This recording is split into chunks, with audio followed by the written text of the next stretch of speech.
दीक्षाभूमी पार्किंगच्या स्थगितीवरती वंचित बहुजन आघाडीचे प्रमुख प्रकाश आंबेडकर यांनी नेमकी काय प्रतिक्रिया दिलेली आहे ती देखील पाहूयात।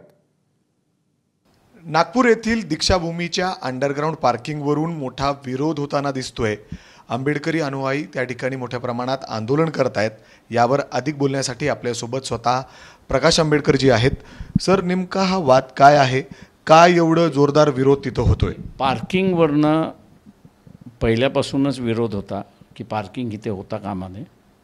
विजयादशमीला लाखो लोक येतात, तेव्हा त्यांना ती पार्किंग अडचण झाली असती आणि त्याच्यामुळे स्थानिक जनता जी आहे त्या स्थानिक जनतेने त्याला विरोध केला होता।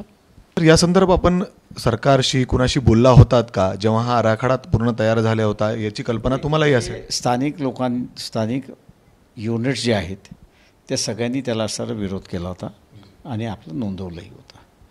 दुर्दैवाने माझ्या अंदाजाने तिथे सर चॅरिटी कमिशनरची परमिशन नाही आहे असं मला एकंदरीत दिसते आणि महानगरपालिकेचा सुद्धा आराखडा नाही।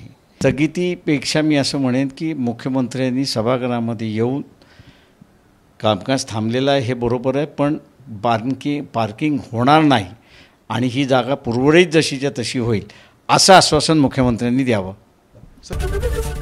एबीपी माझा, उघडा डोळे बघा नीट।